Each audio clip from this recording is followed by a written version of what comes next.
వసంతవల్లరికి స్వాగతం. ఈనాటి వసంతవల్లరిలో సుప్రసిద్ధ కథా రచయిత స్వర్గీయ బెహరా వెంకట సుబ్బారావు గారి రచన కాలం కాటేసిన మనుషులు వింటారు. రాత్రి 10:30 దాటింది. రైలు తప్పిన ప్రయాణికుడు రామారావు వాల్తేరు స్టేషన్లో ఓ అరగంట కూర్చుని చికాకుతో రోడ్డు మీదకొచ్చాడు. జనసంచారం అంతగా లేదు. అక్కడక్కడ రిక్షాలున్నాయి. ఒకచోట లైటు స్తంభం కింద 4 రిక్షాలు గుడుగుడు గుంచం ఆడుకుంటున్నట్టుగా ఉన్నాయి. రిక్షా వాళ్లు ఏవో సినిమా కబుర్లు చెప్పుకుంటున్నారు. ఇద్దరు జోరుగా బీడీలు కాలుస్తున్నారు. ఏ రిక్షా కేకేశాడు రామారావు. ఇద్దరు రిక్షా వాళ్లు చటాలున లేచి పోటీపడి అతని పాదాల దగ్గరకు దూసుకొచ్చారు. ఎక్కండి బాబా అన్నాడు అతి వినయంగా ముందుగా వచ్చాననుకున్న రిక్షావాడు. అతనెక్కడికెళ్తాడో ఎంతిస్తాడో తెలుసుకోకుండానే. రెండోవాడు రామారావు జవాబు కోసం ఎదురుచూస్తూ ఎడంగా నిలిపాడు తన రిక్షాని. మనోరమ టాకీస్ దగ్గర రంగమ్మ ఇల్లు తెలుసా? ఆనవాలు చెబుతూ రిక్షాకు దూరంగా జరుగుతూ అడిగాడు. వెనకనున్న రిక్షావాడు తన రిక్షాను వెనక్కు తిప్పేసుకున్నాడు. పోటీ పడడం ఇష్టం లేక కాబోలు. ఎక్కండి బాబో, రంగమ్మిల్లు తెలియపోవడం ఏంటి? హుషారు తెచ్చుకుని చిరునవ్వు చిందించాడు రిక్షావాడు. ఎంత కావాలి? తమరోంటోళ్ళు బేరాలాడడం బాగుండదు బాబో. పదండి బాబో. రిక్షాను అతనికి దగ్గరగా తోశాడు. అది కాదయ్యా, ఎంత కావాలో చెప్పు, తర్వాత తగులాడుకోవడం కుదరదు. తమరోంటోళ్లతో బేరం ఏంటి బాబో? ఎంత తోస్తే అంత ఇయ్యండి, మాట్లాడితే ఒట్టు. ఎక్కండి బాబు మీరు అంటూ సీటుని పాతగుడ్డతో ప్రత్యేకంగా తుడిచాడు. ₹1 ఇస్తే సరిపోతుంది అనుకుంటూ రిక్షా ఎక్కాడు రామారావు. రిక్షా నడుస్తోంది. వేగం పుంజుకుంది. ఏ ఊరేటి బాబు మనదే? మాటల్లోకి దింపబోయాడు రిక్షావాడు. వేరే ఆలోచనలో ఉన్న రామారావు అతని ప్రశ్నకు జవాబివ్వలేదు. మరింకేమీ అడగలేదు రిక్షావాడు. 2 గంటల క్రితం జరిగింది సినిమా రీల్లా అతని ముందు కనిపించింది. మద్రాస్ ఎక్స్ప్రెస్లో తిరిగి తన ఊరు బెజవాడ పోవడానికి కోటవీధి జంక్షన్లోకి వచ్చాడు. 4 రిక్షావాళ్లు అతన్ని చుట్టుముట్టారు. రండి బాబు రండి అంటూ ఒకడు తన రిక్షాని దగ్గరగా తొక్కుకుని వచ్చాడు. నా రిక్షా ఎక్కండి బాబా అని మరొకడు పోటీ పడ్డాడు. ఎక్కడికెళ్ళాలి బాబో? మరోడి ప్రశ్న.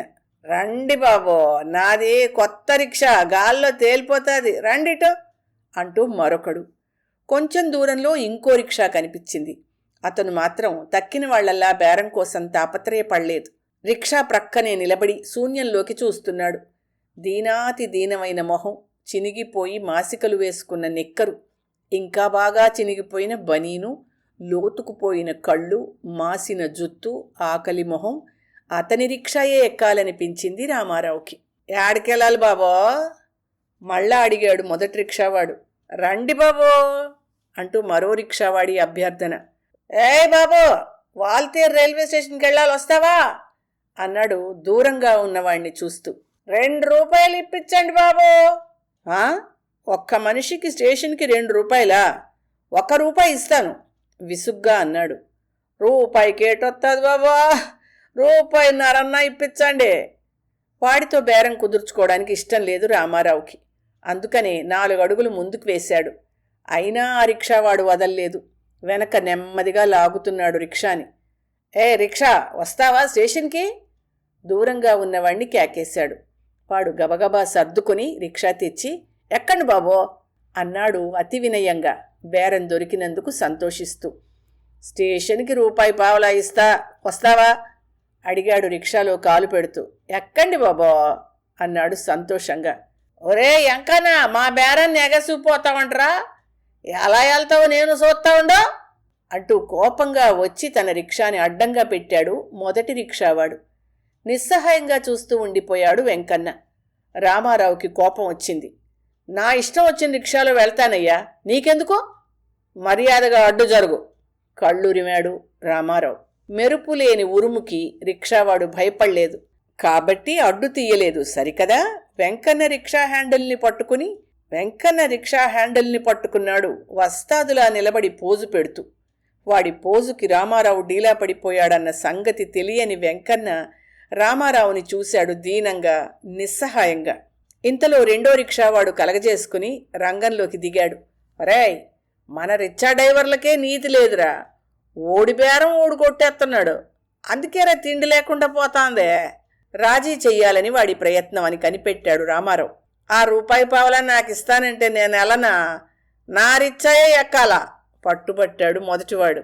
వెంకన్న చేసేది లేక సీటు నుంచి దిగిపోయాడు. నిరాశగా చూశాడు అందరి వైపు.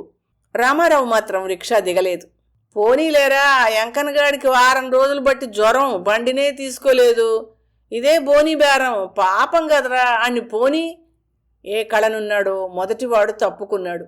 వెంకన్న రిక్షాని జోరుగా లాగి సీటెక్కి కూర్చున్నాడు. రిక్షా జోరుగా పోవడం లేదు. ఏమోయ్ వెంకన్న, జ్వరం తగ్గిందా? జ్వరంతోనే తొక్కుతున్నావా? అడిగాడు కాలక్షేపం కోసం రామారావు. 10 రోజులు బట్టి ఒకటే జ్వరం బాబు, ఇవాళ కొద్దిగా తగ్గింది. బండి తీసుకున్నా 3 రోజులు బట్టి ఇంట్లో అగ్గినేది బాబు, నీరసంగా అన్నాడు వెంకన్న. ఎంతమంది పిల్లలు ఏటి? 3 ఆడోళ్ళు 2 మగాళ్ళు బాబు. సంట్రోడికి 6 రోజులు బట్టి సుస్థి బాబు, మంచం దేయటం లేదు. వాడు మాట్లాడుతుంటే తొక్కలేకపోతున్నాడు. రిక్షా స్పీడ్ అందుకోవటం లేదు. ఆయాసపడుతున్నాడు కూడా. ట్రైన్కి టైం అవుతోంది. అందించగలడో లేదోనన్న సందేహం వచ్చింది రామారావుకి. తొందరగా పోనీ అనబోయాడు, కానీ మాటలు బయటకు రాలేదు. ఇంతలో చైన్ జారిపోవడంతో రిక్షా ఆగిపోయింది. చైన్ తగిలించి మళ్ళా లాగడం మొదలెట్టాడు. ఏ ఊరేంటోయ్ అడిగాడు రామారావు. ఏదో ఊరి పేరు చెప్పి తన గోడు విన్నవించుకున్నాడు. అతను విశాఖపట్నం వచ్చి 8 ఏళ్లయిందిట. పెళ్ళాం వాళ్ళింట్లోనూ పనిచేస్తూ ఉంటుందిట. మనోరమ టాకీస్ దగ్గర రంగమ్మ ఇంటి వెనకనున్న పాకలో ఉంటున్నట్ట. బస్టాండు దాటి రిక్షా కొంత దూరం వెళ్ళింది. ఎదురుగా ఓ పిల్ల ఏడుస్తూ పరిగెత్తుకుంటూ వచ్చింది. వెంకన్నను చూసి భోరుమంది. నాయనా, ఆ అమ్మకి మాట రావటం లేదో, సూపు లేదో, శవంలా పడిపోయింది నాయనా. నీకోసం నేను ఊరంతా తిరుగుతున్నా. ఆ పిల్లని పరీక్షగా చూశాడు రామారావు. పడుచు పిల్లే, దైన్యంగా ఉంది. పెద్ద పెద్ద చిరుగుల పరికిణి, ఓణీ నామమాత్రంగా ఉంది. తైల సంస్కారం లేదు. భరించలేని దారిద్ర్యం. రిక్షా ఆగిపోయింది. బాబో అంటూ కళ్ళు తుడుచుకుంటూ రామారావును చూశాడు. రిక్షా వెంకన్న సీట్ నుంచి దిగకుండానే మారు మాట్లాడకుండా దిగిపోయి 2 రూపాయల నోటు వెంకన్న చేతిలో పెట్టాడు. చిల్లరుంటే ఇప్పించండి బాబో, దుఃఖాన్ని ఆపుకుంటూ అడిగాడు. పర్వాలేదు తీసుకో, ఇంటికి పోయి నీ పెళ్ళాన్ని చూసుకో. సానుభూతిగా చూసి మరో రిక్షాని పిలిచాడు. తన రిక్షాని గబగబా లాక్కుంటూ పోయాడు వెంకన్న. తాను వెళ్లాల్సిన ఎక్స్ప్రెస్ ట్రైన్ వెళ్ళిపోయి 10 నిమిషాలయిందని తెలుసుకుని చాలా చికాకు పడ్డాడు రామారావు. తెల్లవారే వరకు మరి ట్రైన్ లేదు. స్టేషన్లో కొంతసేపు గడిపాడు. ఏం చేయడమా అని ఆలోచిస్తున్న అతనికి వెంకన్న జ్ఞాపకానికొచ్చాడు. పాపం ఎలా ఉందో వాడి భార్యకి. అక్కడికి దగ్గరే కనుక ఓసారి వెళ్ళి చూడాలనిపించింది. బయలుదేరాడు.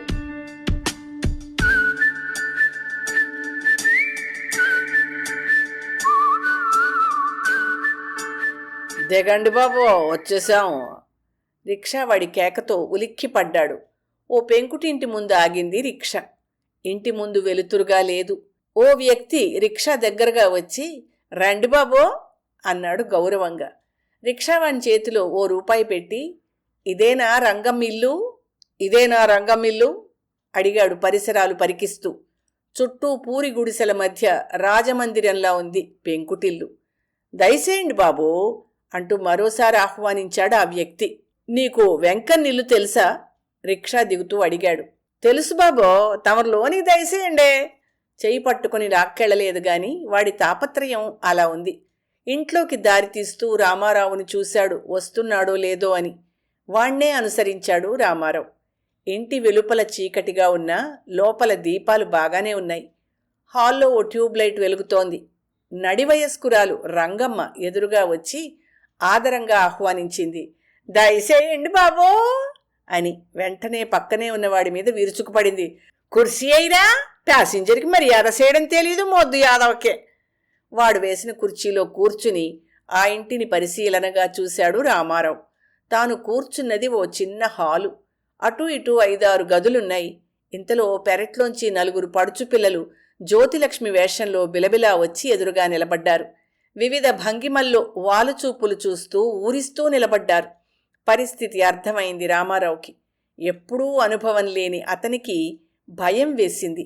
అయినా తమాయించుకున్నాడు. ఇక్కడ వెంకన్న అని రిక్షా తొక్కుతాడు, వాడిల్లు తెలుసా? రంగమ్మని అడిగాడు. రంగమ్మ స్థూలకాయురాలు, కుర్చీకి సరిపడా కూర్చుంది. అతని ప్రశ్నకి చిరునవ్వు నవ్వింది. కుర్చీ ఊగింది. ఆమె బరువు మోయలేని కుర్చీ కిర్రుమంది. ఎంకన్న కూతురు లక్ష్మి మా కంపెనీకి రావడం మానేసిందేమిటి చెప్పమా అనుకుంటున్నా. ఏరే ఏర్పాట్లు చేసుకుంటోందన్నమాట, యాదవ పిల్ల అని ఆగి ఆప్యాయంగా రామారావుని చూస్తూ లేచి నిలబడింది. అయినా అదెందుకు బాబూ, అదో రోగిష్టిది, బంగారం లాంటి ఒళ్ళు పాడైపోద్ది బాబూ అంది అతనికి దగ్గరగా వెళ్ళి. షాక్ తిన్నాడు రామారావు. రగమ్మత్త, అదిగో అదిగో లక్ష్మి వచ్చేస్తోంది వీధిలోకి చూస్తూ అన్నాడు ఓ బ్రోకర్. పాతకాతయ్య కాబోలు, ఓడి కోసం వస్తాదే విసురుగా గుమ్మానికి అడ్డంగా నిలబడింది రంగమ్మ. ఏవే పెద్ద పతిర్వతలా మాట్లాడేవయ్యాలా? 50 రూపాయలు ఇచ్చి ఇడిపించా, మరి కనబడ్డం మానేశావు? నంజలకు కూడా నీతుండాలే, బాబుగారు రాగాని పరిగెత్తుకొస్తావా? పా, లోపలికి రావద్దు గర్జించింది రంగమ్మ. రంగమ్మ గుమ్మానికి సరిపడా అడ్డంగా నిలబడ్డంతో అవతలి వ్యక్తి కనిపించలేదు రామారావుకి. రంగమ్మత్త, ఇయాల నుంచి రోజూ అత్త బతిమాలింది లక్ష్మి హీన స్వరంతో. లోపలికి రాని రంగమ్మ ధైర్యం చేసి అన్నాడు రామారావు. దాని సంగతి మీకు తెలదు బాబో, మీలాంటి క్లాస్ ప్యాసింజర్లు వస్తే పరిగెత్తుకొత్తదే. బాబుగారు మోజుపడి అడుగుతున్నారు కాబట్టి రానిస్తున్నానేవు, రేపటి నుంచి రాకపోయావో కొట్లతో ఇంచేస్తాను, ఏమనుకున్నావో, ఎవడిడిపిస్తాడో నేను సొత్తాగా అంటూ అడ్డు తప్పుకుంది. ఎక్కువగా డబ్బు గుంజాలని రంగమ్మ తాపత్రయం. లక్ష్మి హాల్లోకొచ్చింది. లైట్ వెలుగులో బాగా చూశాడు. ఆమె అతన్ని చూసి వెంటనే తలదించుకుంది. 3 గంటల క్రితం చూసిన వెంకన్న కూతురే. పరికిణి ఓణి మార్చుకుంది, తల దువ్వుకుంది, పౌడర్ రాసుకుంది, పూలు పెట్టుకుంది. దాన్ని చూసి మిగతా 4 పడుచులు మూతులు వీరుచుకుని పెరట్లోకి పోయారు. మీలాంటి పెద్దోళ్ళు వచ్చినప్పుడే దీనికి కబురంపి రప్పిస్తా బాబో, అలాగా జనం దీనికోసం మోజుపడి అడిగినా ఇల్లేదని చెప్పేస్తాను. ఏదో చెప్పుకుపోతోంది రంగమ్మ. ఆమె మాటలు రామారావుకి వినపట్టం లేదు. లక్ష్మినే చూస్తున్నాడు. ఆమెలో ఉత్సాహం ఏమాత్రం కనబట్టం లేదు. అమాయకమైన కళ్ళు, బెదురు చూపులు, దారిద్ర్యం భరించలేక ఈ వృత్తికి దిగిందేమో అనిపించింది రామారావుకి. బాబుగారు వచ్చి సానసేపు అయింది, లోపలికి పదా అధికారపూర్వకంగా గదమాయించింది రంగమ్మ. రామారావు కుర్చీలోంచి లేవలేదు. వణుకు పుట్టుకొచ్చింది. బయటికి పోవాలనిపించింది. కాని వెంకన్న కుటుంబం విషయాలు వివరంగా తెలుసుకోవాలన్న కుతూహలం తల వంచుకుని ఆలోచిస్తున్నాడు. బాబుగారు వినయంగా పిలిచింది. అర్ధోక్తిగా చూసింది రంగమ్మ. రామారావు కన్నెత్తి చూశాడు. ఆమె నవ్వు మొహం పెట్టింది.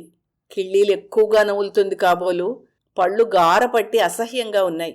వయస్సు మళ్ళినా కన్నెపిల్లలా కనబడాలన్న తాపత్రయం ఆమె దుస్తుల్లో కనిపిస్తోంది. అసహ్యం వేసింది. అలానే చూశాడు. ఆ వ్యాపార అనుభవం బాగా ఉన్న రంగమ్మ అదేమీ గమనించలేదు. గమనించినా పట్టించుకోలేదేమో. 10 నిప్పించండి బాబు సాలో, అప్పుడప్పుడు తమలాంటోళ్ళు ఒత్తు ఉండడమే మాకు కావాలా కన్సెషన్ ఇచ్చినట్టుగా అంది. 15 రూపాయలు ఆమె చేతిలో పడేసి గదిలోకి వెళ్ళాడు ధైర్యం చేసి రామారావు. లక్ష్మి ఓ మూల కూర్చుని ఏడుస్తోంది. గదిలో ఓ చెక్క కుర్చీ, టేబులు ఉన్నాయి. కుర్చీకి ఓ చెయ్యి విరిగింది. మంచం, దానిమీద బట్టలు చూసిన రామారావుకి శరీరం గగుర్పాటు చెందింది. కుర్చీలో కూర్చున్నాడు జాగ్రత్తగా చూసుకుంటూ. రామారావుని చూశాక ఆమె ఏడుపు స్థాయి పెరిగింది. బాబుగారు అంటూ లేచి నిలబడింది. మెల్లిగా అతనికెదురుగా కొంచెం దూరంలో నిలబడింది. చూడు, నీ పేరు లక్ష్మి కాబోలు, నేను నిన్నేమీ చెయ్యను, ఆ భయం అక్కర్లేదు అన్నాడు సానుభూతిగా. కృతజ్ఞతాపూర్వకంగా చూసిందామె. మీ అమ్మకెలా ఉంది? అమ్మకి జబ్బు తిరగబెట్టింది బాబు, ఇక బతకదంటున్నారు అంతాను. డాక్టర్ గారు 25 రూపాయలు ఇమ్మన్నారు బాబు. అమ్మని బతికించడానికి మా దగ్గర మీరు ఇచ్చిన 2 రూపాయలే ఉన్నాయి. ఏడుపుని ఆపుకుంటూ చెప్పింది. పరిస్థితి అవగాహన చేసుకున్నాడు రామారావు. అయితే మీ అమ్మ ప్రాణాన్ని రక్షించడానికని మళ్ళా ఈ పాపకోపంలో కురికావన్నమాట. నీ బ్రతుకు నాశనం చేసుకుంటున్నావన్నమాట.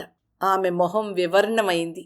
ధర్మం చేసే వాళ్ళు ఉన్నంతకాలం అడుక్కు తినే వాళ్ళ సంఖ్య తగ్గదు బాబు, పైగా పెరుగుతానే ఉంటుంది. మీలాంటి ఊరు ఇలాంటి కంపెనీలకు వస్తున్నారు కాబట్టి ఇవన్నీ ఎక్కువైపోతున్నాయి సారు. ఆమె మాటలకు ఆశ్చర్యపోయాడు రామారావు. అయితే నువ్వు వ్యభిచారిణివి కావా? ఆమె నిట్టూర్చింది. ఒకప్పుడు కాకూడదనే అనుకున్నాను బాబు. ఇలాంటి కొంపలన్నా ఈడుండే వాళ్ళన్నా అసహ్యంగా ఉండేది నాకు. ఏంటి చెప్పమంటారు, నా పరిస్థితి అలాగొచ్చింది బాబు. సులువుగా డబ్బు సంపాదించే మార్గం ఉండగా మరో పనికి ఎవరు పోతారు బాబు? ఓనాడు ఓ విషమ పరిస్థితిలో ఈ వాళ్ళలో సిక్కుపడ్డా బాబు అని చెప్పింది. వింటున్నాడు రామారావు. నా బతుకు ఎప్పుడో పాడైపోయింది బాబు. ఓసారి కాలు సారితే చాలు, నా జీవితం పోయినా పర్వాలేదు, మా అమ్మ నాన్నలు బాగుంటే చాలు అని ఆగి పమిట చెంగుతో కన్నీరు తుడుచుకుంది. నీకు పెళ్ళయిందా? ఆమె విషయం తెలుసుకోవాలన్న కుతూహలం ఎక్కువైంది అతనికి. ఆమె చెప్పడం మొదలెట్టింది. మా ఊర్లో గడవక మమ్మల్ని విశాఖపట్నం తీసుకొచ్చాడు మా అయ్య. ఇంత పెద్ద పట్టణంలో కూలి పనైనా దొరక్కపోద్దా అని. అప్పటికి నాకు 10 ఏళ్ళు బాబు. మా నాన్నకి ఏ కూలి నాలి దొరకలేదు. చాలా రోజులు పస్తులతో గడిపాం బాబు. మా ఊరోళ్ళు ఇద్దరు ఇక్కడ రిక్షా తొక్కి బతుకుతున్నారు. మా అయ్యను కూడా అలాగే బతకమని సలహా ఇచ్చారు బాబు. మా అయ్యకి ఇష్టం లేకపోయినా తప్పలేదు. రోజుకు 2-3 రూపాయలు తెచ్చేవాడు. కుటుంబం పెద్దది బాబు, డబ్బు సాలేదు కాదు. అర్ధాకలతో బతికేటోళ్ళం. మాకు దగ్గరగా ఓ హై స్కూల్ ఉంది. పిల్లలంతా చదువుకుంటుంటే నాకు చదువుకోవాలనిపించింది బాబు. మా అమ్మతో చెప్పా. అమ్మ సరేనంది కానీ అయ్యి ఒప్పుకోలేదు. మనకెందుకే చదువులు అనేవాడు. మా అమ్మ అంటేను స్కూల్లో చేరాం బాబు, నేను మా తమ్ముడును. అమ్మ 4-5 ఏళ్లలో పనిచేసి 40 రూపాయలు సంపాదించేది. వాళ్ళని వీళ్ళని అడిగి మాకు బట్టలు తెచ్చేది బాబు. ఆ సంవత్సరం 10వ క్లాస్కి వచ్చాక ఏదైనా ఉద్యోగం సంపాదించి మాకు పట్టిన దరిద్రాన్ని వదిలించుకోవాలా అని కలలు కనేదాన్ని. 7వ క్లాస్ పరీక్షలు ఇంకా 4 నెలల్లో అయిపోతాయి అనుకున్నాం బాబు. ఓనాడు అనుకోకుండా మా అయ్య రిక్షాలో రాములు ఎక్కాడు బాబు. రాములంటే మా మేనత్త కొడుకు. 10 సంవత్సరాల క్రితం ఇల్లు వదిలి పారిపోయాడు. ఈ ఆడున్నది ఎవ్వరికీ తెలీదు. అట్టాంటిది అకస్మాత్తుగా కనిపించాడు బాబు. ఇంటికి రమ్మని మా అయ్య పట్టుబట్టడంతో మా ఇంటికి వచ్చాడు. పార్వతీపురంలో ఉంటున్నాను, ఒక కలవారి కారు డ్రైవర్గా పనిచేస్తున్నాను అని చెప్పాడు బాబు. కారు రిపేర్కి విశాఖపట్నం గ్యారేజీకి తీసుకొచ్చి తిరిగి వెళ్ళిపోతున్నాను అని చెప్పాడు. బీకార్లా తిరిగి రాములు బుద్ధిగా పనిచేసుకుని బతుకుతున్నాడని మేము అంతా సంతోషించాం బాబు. 2 రోజులుండి వెళ్ళిపోయాడు. రాముని నా చిన్నప్పుడు జ్ఞానం రాకముందు చూసా బాబు. ఇప్పుడు బాగా ఎదిగాడు. మంచి బట్టలు వేసుకుని కులాసా జీవితం గడుపుతున్నాడు. నెలకు 300కి పైగా ముడతాయన్నాడు బాబు. ఓనాడు మా అయ్యతో మా అమ్మ అంది బాబు, రాముకి నన్ను ఇచ్చి పెళ్లి చేస్తే బాగుంటుందని. అదే అనుకుంటున్నాం. మా అయ్య వెంటనే సరే అనేశాడు. నేను పెళ్లి చేసుకోనని నిర్భయంగా చెప్పాను బాబు. అయినా వాళ్ళు నా మాట వినలేదు. ఇంకో 10 రోజులకి రాములు మళ్ళా వచ్చాడు బాబు. ఈసారి కారు వేసుకొచ్చాడు. మమ్మల్ని అందరినీ ఎక్కించి ఊరంతా తిప్పాడు. 2 సినిమాలు కూడా చూపించాడు. రెండోసారి చూశాక నాకు రాములంటే మంచోడే అనిపించింది బాబు. నా మేలు కోరి మా అమ్మ అయ్య రాములకిచ్చి చేస్తానంటే ఎందుకు వద్దనాలనిపించింది బాబు. అప్పుడప్పుడు 2-3 వారాలకోసారి వస్తుండేవాడు. రాము ఉన్న 3 పూట్లు పండగలా ఉండేది బాబు మాకు. ఏ చింత లేకుండా ఎందు వినోదాలతో గడిపేవాళ్ళం. ఇంట్లోకి 4 రకాల సరుకులు తెచ్చి పడేసేవాడు. రాము వెళ్ళిన వారం రోజుల వరకు మాకు అవన్నీ సరిపోయేవి బాబు. ఇంకో 2 నెలలకి నాకు రాములతో పెళ్ళైపోయింది బాబు. 10వ క్లాసు పరీక్ష రాయనే లేదు. అతను ఎప్పుడు క్యాంపులు తిరుగుతూ ఉంటాను అన్నాడు. విశాఖపట్నం అస్తమానం వస్తానని, నన్ను ఇక్కడనే ఉంచుతానని అన్నాడు. అట్టాగే వారం 10 రోజులకు ఒకసారి వచ్చి 2-3 రోజులు ఉండేవాడు బాబు. అలా 2 సంవత్సరాలు గడిచాయేమో. మా ఇంటి ఖర్చులు కూడా రాములే చూసేటోడు. నాన్నని రిక్షా తొక్కొద్దని, తనతో రమ్మని, వస్తే ఏదో పని ఇప్పిస్తానని అనేవాడు బాబు. కష్టపడి పనిచేసేవాడికి ఈ రోజుల్లో తిండి ఉంది అనేటోడు. మా అయ్యకెందుకో ఈ ఊరు ఇడిచి అల్లబుద్ధి కాలేదు. నా రెక్కల కష్టం మీదనే బతుకుతాను అని మొండికేసుకొచ్చాడు. నాన్న మొండితనానికి నేను అమ్మ కూడా చీ అనుకున్నాం. తమ్ముడు రంగడికి చదువు అబ్బలేదు బాబు. చెడు అలవాట్లు బాగా అబ్బినాయి. ఇంకో సంవత్సరం గడిచిపోయింది. ఓనాడు పిడుగులాంటి వార్త విన్నాం బాబు. పార్వతీపురం ఏజెన్సీలో నక్సలైట్లకు పోలీసులకు మధ్య కాల్పులు జరిగాయంట. 3 నక్సలైట్లు చచ్చిపోయారట బాబు. మరో 3 కొనుపూరితో విశాఖపట్నం పెద్ద ఆసుపత్రిలో చేర్చారంట. వాళ్ళలో రాములు కూడా ఉన్నాడని తెలిసి ఆసుపత్రికి పరిగెత్తుకెళ్ళాం బాబు. అప్పటికే మా రాములు ప్రాణం పోయింది బాబు అని ఆగి వెక్కి వెక్కి ఏడవడం మొదలెట్టింది. ఆమెను ఓదార్చి, తర్వాత ఏమైంది అడిగాడు రామారావు. మళ్ళా మా కష్టాలు మొదలు. అమ్మకు కారో కానిపోయినప్పుడు చాలా జబ్బు చేసింది బాబు. మంచం దిగలేదు అసలు చాలా కాలం. నాన్నకు కూడా అప్పుడప్పుడు గుండె నొప్పి వస్తూ ఉండేది. ఆ రోజు గుండె నొప్పితో గిలగిల్లాడిపోయాడు. ఇంటి నిండా పిల్లలు ఆకలితో ఏడుపులు. ఇక ఇరుగు పొరుగోళ్ళు అందరూ అప్పులు ఇవ్వడం మానేసుకున్నారు బాబు. వాళ్ళు మా అలాంటి వాళ్ళే అయినా పాత అప్పులు తీరిస్తే కదా బాబు మళ్ళా ఎవరైనా ఇచ్చేది. మా తమ్ముడు 3 రోజులు బట్టి ఇంటికి రావడం లేదు. పిల్లలకి 3 రోజులు బట్టి తిండి లేదు. తమ్ముడు రావడంతో కొంత ధైర్యం వచ్చింది. కానీ వాడు బాగా తాగేసి మతి లేని పరిస్థితిలో వచ్చాడు బాబు. వస్తానే గోడకి జారబడిపోయాడు. ఆడి జేబులు తడివి చూసా బాబు. 5 పైసలు బీడీలు ఉన్నాయి. ఏం చెప్పమంటారు బాబు, నాకు ఏడుపు వచ్చింది. అట్టంటప్పుడు ఈ రంగమ్మ ఇంటికి వచ్చాను బాబు 10 రూపాయల అప్పు కోసం. రావే లక్ష్మి రా, ఏటి దారి తప్పొచ్చావు ఆప్యాయంగా పలకరిస్తూ ఆహ్వానించింది రంగమ్మ దగ్గరగా వస్తున్న లక్ష్మిని చూస్తూ. 10 రూపాయలు కావాలి రంగమ్మత్త. వారానికి 2 రూపాయల చొప్పున ఇచ్చేస్తాను వడ్డీతో కలిపి. దగ్గరగా నిలబడి దీనంగా అడిగింది లక్ష్మి. పకాలున నవ్వి ఆమెను యగాదిగా 2 సార్లు చూసింది రంగమ్మ. వయసులో ఉన్న పిల్లవో ఎలా అయిపోయావే? 3 రోజులు బట్టి ఇంట్లో అగ్గిలేదు అంటూ తన వచ్చిన పని మళ్ళా చెప్పింది లక్ష్మి. వచ్చావు గదే, నేనిచ్చేదేమిటే, నువ్వే సంపాదించుకుంటావు అంటూ మళ్ళా నవ్వింది రంగమ్మ. ఒసేయ్ లక్ష్మి, మీ వాళ్ళెవ్వరికీ తెలియకుండా ఏర్పాటు చేస్తానే. ఆమె మాటలు నచ్చలేదు లక్ష్మికి. నే పోతా అంది పక్కకి తిరుగుతూ. అంతలోనే ఓ క్లాస్ ప్యాసింజర్ రావడం, వస్తూనే లక్ష్మిని చూసి మోజుపడ్డం జరిగిపోయాయి. గబగబా లక్ష్మి రెక్క పట్టుకుని ఓ మూలకి లాక్కుని పోయింది రంగమ్మ. పెద్ద ప్యాసింజర్ వచ్చాడు, నీకు నాకు బాగా దొరుకుద్ది కాదనికే పిల్ల. ఒక్క 10 నిమిషాలు, వచ్చినంతసేపు కూడా ఉండక్కర్లేదు. కాదనకు బ్రతిమాలింది రంగమ్మ. ఒకవైపు మానం, రెండో వైపు తల్లిదండ్రుల ప్రాణం, దుర్భర దారిద్ర్యం, రంగమ్మ ప్రోత్సాహం. అతి కష్టంగా గదిలోకి వెళ్ళింది లక్ష్మి. నాన్న బయలుదేరాడు బాబు బయటికి. నాన్న వెళ్ళిన గంటలో అమ్మకి జబ్బు ఎక్కువైపోయింది. వెంటనే డాక్టర్కి చూపించమన్నారు అంతా. మా ఈదులో వాళ్ళకొచ్చే జబ్బులినాయని చేస్తా ఉంటాడు బాబు మూర్తి డాక్టర్ అని.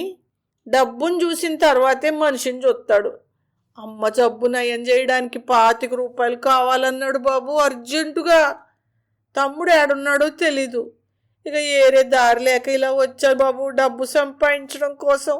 మొహాన్ని అరచేతుల్లో దాచుకుని బోరున ఏడ్చింది లక్ష్మి. రామారావుకి కళ్ళనీళ్ల పర్యంతమైంది. కొన్ని నిమిషాలు మౌనంగా గడిచాయి. బాబు, మనం లోపలికొచ్చి చాలాసేపయింది బాబు. యాగంగా పోవాలా, రంగమ్మతో తిడతాది బాబు ఆలస్యం అయితే. అంత దుఃఖంలోనూ తొందర చేసింది లక్ష్మి.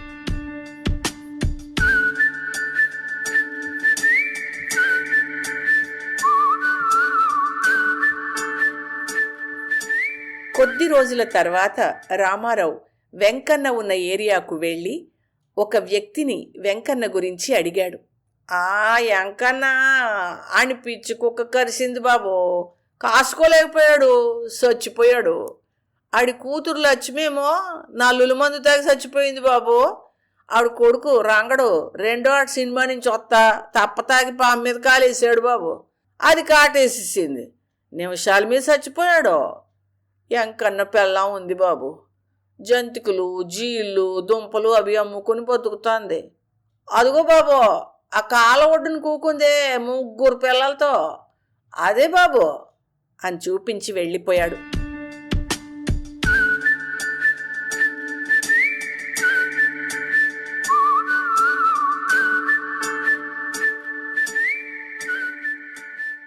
వెంకన్న పెళ్ళానివి నువ్వేనా? ఎదురుగా నిలబడి అడిగాడు. అవును బాబూ. ఆడు మీకేమైనా బాకీ ఉన్నాడా బాబూ? భయంగా అడిగింది పాలు తాగుతున్న పిల్లవాణ్ణి ఎడంచేస్తూ. ఆహాహా లేదు, అతను 10 రూపాయలు నా దగ్గర దాచుకున్నాడు, అవి ఇచ్చేద్దామని వచ్చాను, ఇందా తీసుకో అంటూ ఓ 10 రూపాయల నోటుని వేరుశెనక్కాయల పోగు మీద పడేసిపోయాడు. ఆ నోటుని ఆమె కళ్ళకద్దుకోవడం అతను చూడనేలేదు.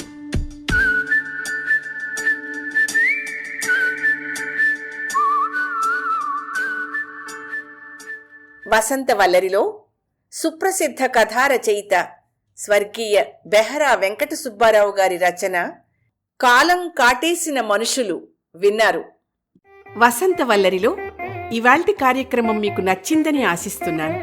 అందుకే లైక్ చేసి మీ మిత్రులకు బంధువులకు లింక్ను షేర్ చేసి మీ అమూల్యమైన అభిప్రాయాన్ని నాకు కామెంట్ బాక్స్లో తెలియచేయమని, వసంతవల్లరికి సబ్స్క్రైబ్ చేయమని విన్నవించుకుంటూ మీ వసంతలక్ష్మి అయ్యగారికి సెలవు మరి. Thank you. వసంతవల్లరి మిత్రులు, శ్రేయోభిలాషులు, వీక్షకులు, శ్రోతలు అందరికీ ఒక విజ్ఞప్తి. గతంలో లాగానే ఎప్పటికప్పుడు నా కథలను విని స్పందన తెలియచేయమని కోరుతూ, నేను చదివిన కథ మీకు బాగా నచ్చినట్టయితే తప్పకుండా హైప్ ఆప్షన్ నొక్కి నన్ను ప్రోత్సహిస్తారు కదూ.